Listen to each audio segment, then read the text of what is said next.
Челябинск. Сегодня мы решили попробовать протестировать наше оборудование и съездить в Каменск-Уральский.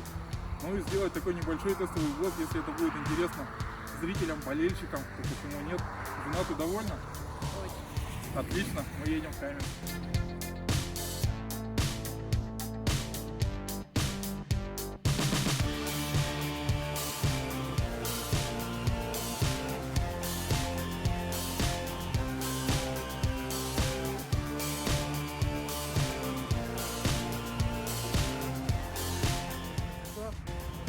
Каменска-Уральского уже стемнело, на улице достаточно свежо, где-то минус 7 градусов, и мы на центральной площади.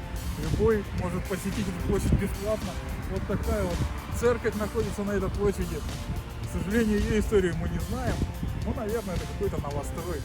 Вот. Также на площади мы вам сейчас покажем, имеются какие-то дома, здания, магазины, ничего необычного. Но я думаю, главная достопримечательность — это все-таки вот этот храм. Еще одно знаковое место для нас в Каменске-Уральском. Наши друзья, папина лавка. Сейчас обязательно зайдем в гости, посмотрим, как там у них внутри, что нового, давненько не бывали. Здравствуйте. А как вас зовут? Вы тут работаете? Да. А ледовый спидвей вам нравится? Очень. А кто любимый гонщик? Алексеевич. Почему? Я купер. Человек нравится. А пиво какое самое вкусное? Светлое. Мы находимся в одном из самых любимых наших магазинов Каменска-Уральского, папина лавка. А с нами, собственно, сам папа, основатель этого магазина. Вот. Ну, Алексей, хотелось бы поговорить с тобой по поводу предстоящего сезона. Как ты относишься к тому, что в Каменске-Уральском в этом году вновь будут легионеры, Мартин Харафилтонен? Как он тебе? Ну, в прошлом сезоне, вообще 2 сезона, Мартин показал себя просто супер, отлично вообще. Такое открытие даже иностранное. И то, что в этом сезоне он едет за нашу команду, за Суперлигу, я просто рад. Действительно, хорошее приобретение. По итогам состав ты знаешь уже, чего ждешь от этой команды в этом сезоне? Разочаровался, порадовался или как? Нет, разочарований не было.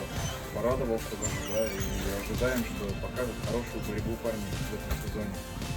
Ну, немножко тогда поговорим вообще о гонках.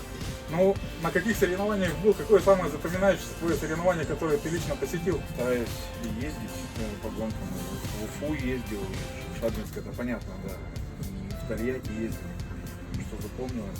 Наверное, запомнилась гонка, где Суперлига у нас, когда в Каменске было, когда в одном заезде встретились практически все чемпионы мира. Николай Красиков, Дмитрий Комицевич, Данил Иванов, Дмитрий Колтаков. Был, конечно, очень зрелищный заезд. Ну и для болельщиков, которые думают, ехать или не ехать в Каменск-Уральский на открытие сезона, стоит это делать и почему? Даже не думайте, едьте все к нам на открытие сезона, потому что первая гонка, все соскучились, и я думаю, что эта гонка будет очень красивая. Все желающие после гонки могут прийти, более 600 сортов, разных сортов. Да, вы можете выбрать здесь. И, собственно, в этом магазине были даже почетные гости, я слышал. Да. Собственно, Йонни Сапанин Йонни Сапанин, да, был. из Финляндии, это президент жюри. Шведские болельщики тоже сюда к нам приезжали. Моника с Николасом. Да, они остались довольны. Да, и ассортиментом, и то, как их здесь приняли, да, остались довольны. Сказали, приедут еще. Да. Ну и вы тоже приезжайте. Ждем вас в Каменск. Уральский продолжает удивлять. Мы приехали встретиться с одним чемпионом мира, Дмитрием Комицевич, и видим такую картину. Добродушный Димон помогает прикурить незнакомой женщине машину зимой. Видимо, проблема с аккумулятором. Красавчик Димон.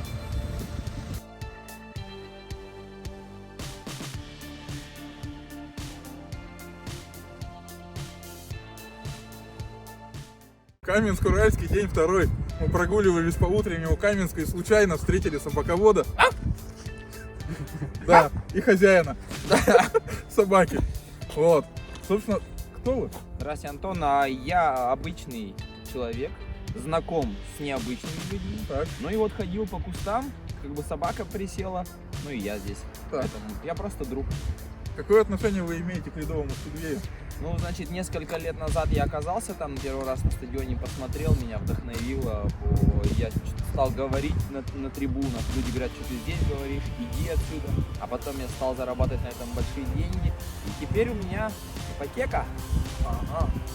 То есть мы находимся на перечеркнут Каменск-Уральский, и у тебя ипотека. Ну да, у меня причем ипотека в Далевке. Вот тут вот на этом поле скоро будет мой маленький шалаш. Ага. А Ты Я, очень продвинутый. я такой довольно обеспеченный человек. Вот если бы сейчас было интервью у Дудя, то здесь бы снизу Сколько ты была бы получаешь? сумма, да. Конечно. Скажи такой вопрос. Вот люди, которые приезжают первый раз в Каменск-Уральский, что они могут успеть в городе? Ну, на въезде в город, вот с этой стороны, Так, они могут посмотреть, где живу я. так. Вот, значит, а помимо того, я очень сильно на самом деле люблю свой город. У нас открылся недавно новый скейт-парк. Туда я рекомендую съездить всем. Он расположен возле нового нашего парка, городского парка «Космос». Обалденного парка. Может быть, он и не самый большой, но он уютный, милый. Да. И вообще у нас в последнее время много чего сделали хорошего. В следующем году откроют новую лодочную станцию. Это будет очень круто. У нас становится милый, красивый и комфортный город. Я его люблю. Ну почему болельщики должны приехать именно в Каменск на открытие сезона? Ну, во-первых, это уже традиция. Во-вторых, наскучались все наши спортсмены за целую зиму и скрестят свои шпаги на лучшем стадионе. Я, между прочим, в новостях видел, что подготовка стадиона ведется. Делегация выезжала, посмотрели, оценили, готовность стадиона есть. Все будет хорошо. Как ты думаешь, если мы сейчас ездим на стадион, мы сможем оценить готовность стадиона? Я там был вчера, Так. стадион стоит. Вот как раз сейчас туда ехать надо, пока дорога не растаяла. Вот, поэтому все хорошо, стадион готов. Отлично, поедем на стадион. До встречи на стадионе. Давай вот у этого человека спросим, как нам проехать на стадион.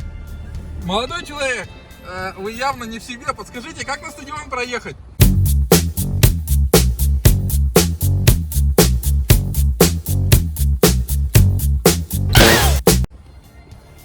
Дорогу так, прямо, налево, вот туда идите. И вот это, да, там дорога плохая, значит. Там встретите 4К, передайте. Все, ага, ладно. Дорогу передадите. Сколько мы вам должны за консультацию? 6 тысяч говорили? 7? Ну, это у меня, это, да. Все. Текай, мусора! Мусора! Заехали на стадион, где будут проходить соревнования, где будет тренировочный лагерь проходить. Уже лежит снег. Все в штатном режиме. Трибуны кое-где подправили, новые доски сделали. В принципе, все стандартно. Готовимся к сезону. У нас появилась сегодня утром уникальная возможность. Дмитрий Хамицевич пригласил нас съездить с ним по делам, посмотреть, как продвигается подготовка капотов. И вот сейчас мы направляемся в покрасочный цех, где, собственно, красит его капоты к предстоящему сезону. Вот Дмитрий Хамицевич красит свои детальки. Сейчас набираем, хозяева должны подойти. Решаем дела, помогаем спортсмену в предстоящем сезоне. Вот тут лежат капоты, загрунтованные, готовые покраски. Мастерская, где происходит покраска капотов. Красиво. Запах краски прямо ощущается, рабочая атмосфера. Человек, кто красит чемпионом капоты, приносит это удовольствие. Итак, мы в Каменске, мы встретили болельщика со стажем Александра. Ну, Александр, у нас есть несколько вопросов к тебе, как к простому болельщику. Ну, начнем, наверное, все-таки немного с истории. Ну, ты много где бывал, поделись впечатлениями. Самая красочная гонка, на которой ты присутствовал лично. Ну, из зимнего спидвея это Каменск-Уральский. Беспроигрыш на Каменск-Уральский. Был в Шадринске на чемпионате командном. Но Все равно Каменск то ли роднее, то ли ближе, но здесь нравится и зрелище, и зритель, и лед. Все устраивает. Тебе лучше в Каменске или в Тольятти? Зимний не видел в Тольятти, так что зимний Каменский, летний. Ну, мы слышали, что ты собираешься в этом году посетить международные гонки в другой стране. Поделись секретом, планами вообще, как ты это планируешь делать? В плане Алматы получается в моих расчетах и подсчетах вышло 3,5 тысячи поездка на поезде из Каменска-Уральска до Алматы и обратно. То есть из Каменска-Уральска едем до Петропавловска на поезде. Это 499 526 рублей в среднем, 6 часов поездки. И от Петропавловска уже на их поезде, на казахстанский железнодорожный маршрут, получается плацкартом от 6 до 8 тысяч тенге. И купе там 12-14 тысяч тенге. Ну, в соотношении курса это выходит 1500 рублей, 1000, грубо говоря, человек. А по времени сколько занимает переезд на поезде? Здесь 6 часов и уже по казахстанской территории сутки. Сутки по казахстанской территории. Для болельщиков, кто еще не был ни разу в Каменске-Уральском, которые все-таки планируют посетить открытие сезона в этом году, что помимо мотогонок можно увидеть в Каменске-Уральском? В Каменск-Уральске, в принципе, расстраиваются. У нас сделали шикарный парк, кстати, не знаю, были не были. Там зеркальный глобус поставили, классно. Там долго простоит, недолго, не знаю, успевайте посмотреть. Скорее всего, сломает. Но в основном сейчас, да, из новинок это парк Космос. Ну и, конечно же, ледовый наш каток, где проходят все соревнования по студии. Его обязательно стоит посетить и запечатлеть, так скажем, какой он сейчас есть, потому что в следующем году пообещали, что его реконструируют. Ждем реставрацию. Ждем. Все обязательно. Ну и почему все-таки нужно приехать на открытие сезона именно в Каменск-Уральский? Ну, потому что здесь первая гонка, о которой все соскучились. Давно не было. Год ждали практически от сезона до сезона. Сезон открывается здесь. Всем стоит приехать посмотреть. Ясно. Ну и последний вопрос. Как ты относишься к легионерам? В этом году заявлены Мартин Харахилтонен и Ханс Вебер, который поедет в высшей лиге, ну и Харахилтонен в суперлиге. Ребята все молодцы. И у каждого есть свой любимчик, нужно за кого-то из них болеть просто-напросто, мне кажется. Как, ну, на мой взгляд. Ну, это придает зрелищности спорту, когда участвуют иностранные гонщики. Конечно. Либо нужно своих все-таки подтягивать, молодежь. И своих, несомненно, нужно подтягивать. И здесь и финансово нужно поддерживать, и как бы и в общем. Но азарт есть, он присутствует, когда есть международный, классный, международный гонщик. Как ни крути, в любых соревнованиях, в любом что-то интересно смотреть, когда с тобой состязаются не только гонщики из России, да, спортсмены из России, а спортсмены другого уровня, другого класса и других стран. Ну да. Ну, собственно, Мартин Харахилтонен трехкратный чемпион Швеции. Да. И увидеть его на одной дорожке с нашими чемпионами, это очень Это очень здорово. большого стоит. Да, отлично. Ну все, спасибо большое за комментарии.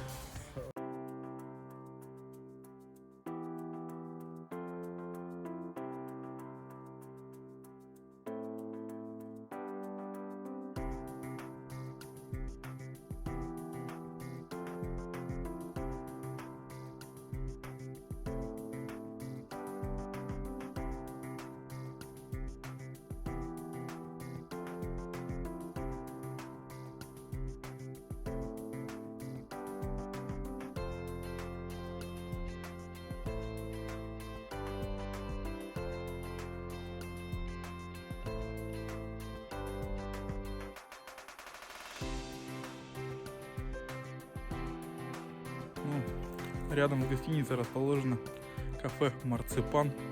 В принципе, готовят вкусно. Обед нам обошелся 260 рублей. Достаточно экономно на 2 человек. Комплексный обед. Ну, 130 рублей на человека. Демократичные цены.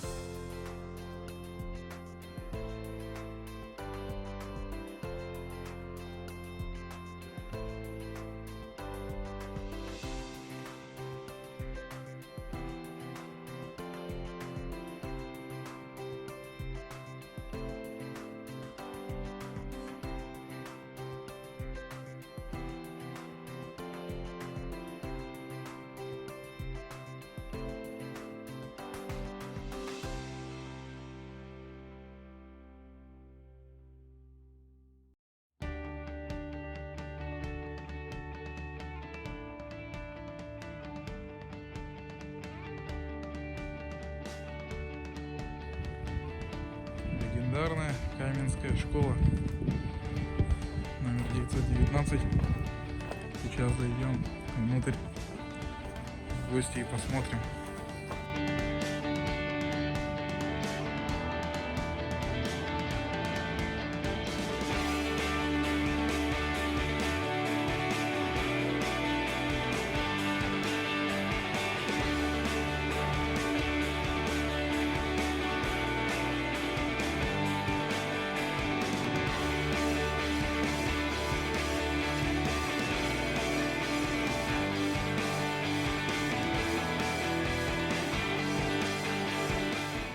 Мы в гостях у Дмитрия Хамицевича. И вот такой вот плакатик на входе у него висит, который ему подарили, когда он стал чемпионом мира. Ну и вот такой плакатик висит у Дмитрия. Очень круто смотрится. А вот так выглядит золотая коллекция.